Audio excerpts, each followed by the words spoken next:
সিরাজদৌল্লার সাথে যখন ইংরেজদের যুদ্ধ হয়েছিল তখন সিরাজদৌল্লার পক্ষে কজন ছিল?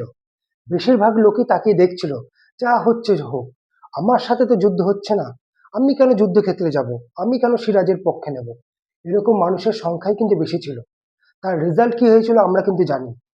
তারপরে বাংলা তথা সারা ভারতে ব্রিটিশ শাসন কায়েম হয়েছিল। আজকের যে নিট কেলেঙ্কারি হয়েছে, এত বড় একটা দুর্নীতি হয়ে গিয়েছে। নিটের এক্সাম কোশ্চেন পেপার লিক হয়ে গিয়েছে, যে কারণে এক্সাম রদ করে দেওয়া হয়েছে। একবার ভেবে দেখুন, এই পরীক্ষাতে 22 লাখ ক্যান্ডিডেট অ্যাপিয়ার হতে চলেছিল। 22 লাখ ক্যান্ডিডেট, তার মধ্যে আমাদের স্টেট ওয়েস্ট বেঙ্গলের হয়তো লাখের কাছে ক্যান্ডিডেট থাকবে অবশ্যই। তো দেখো, এই পরীক্ষাটা যারা প্রিপারেশন নিয়েছিল, আমি 22 লাখের কথা ছেড়ে দিলাম, 8-10 লাখ ক্যান্ডিডেটের কথা ভাবো। মধ্যবিত্তরাই কিন্তু এইসব পরীক্ষার প্রিপারেশন নেয় বেশিরভাগ ক্ষেত্রে। তার মধ্যে আরো 5-6 লাখ ক্যান্ডিডেটকে হিসাব করে দেখো, যে এমন অনেক ক্যান্ডিডেট আছে যারা নিজেদের জমি বন্ধক রেখেছে, নিজেদের গয়না বন্ধক রেখেছে। এই বন্ধক রেখে তারা পরীক্ষার জন্য প্রিপারেশন নিয়েছে, বইপত্র কিনেছে, কোচিং সেন্টারের ফিস দিয়েছে, নোটস কিনেছে, দিন রাত এক করে পড়াশোনা করেছে। তারা কোনো আত্মীয় বাড়ি যায়নি, কোনো অনুষ্ঠান বাড়িতে যায়নি, কোনো প্রোগ্রাম পার্টিতে অ্যাটেন্ড করেনি, 2-3 বছর ধরে লাগাতার পড়াশোনা করে গিয়েছে। এইসব পরীক্ষা জাতামাতা পরীক্ষা না, যে ঘুরে বেরিয়ে আরাম করে পরীক্ষা দিলাম, পাশ করে গেলাম।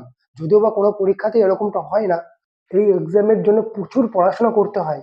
সেই পরীক্ষা 2-3 বছর ধরে প্রিপারেশন নেওয়ার পর যখন ক্যান্ডিডেটরা দেখে, স্টুডেন্টরা দেখে যে তাদের পরীক্ষাটা ক্যান্সেল হয়ে গেছে, তারা দিতে পারবে না, একবার ভেবে দেখো তাদের তখন তাদের মানসিকতাটা কোথায় যাচ্ছে, তারা কতটা ভেঙে পড়ছে, যে আদতেও তারা পরবর্তীকালে পরীক্ষা দেওয়ার মতো মানসিক অবস্থায় থাকবে কিনা, আদতেও তারা থাকবে কিনা, আদতেও তারা আগের মতন প্রিপারেশন নিতে পারবে কিনা, সেটা একটা ভাববার বিষয়।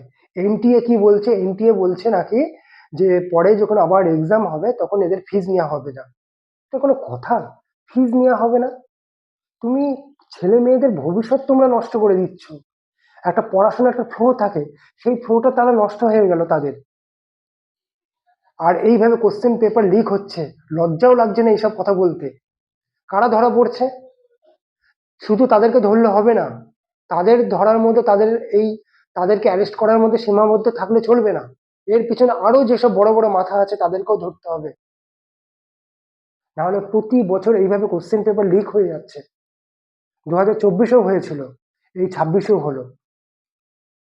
শিক্ষা এবং স্বাস্থ্য, এই দুটো হলো আমাদের জাতির মেরুদণ্ড। এই দুই জায়গাতে যখন ভেজাল ক্যান্ডিডেট ঢুকে যায় না, তখন সেই জাতি ভেঙে পড়ে।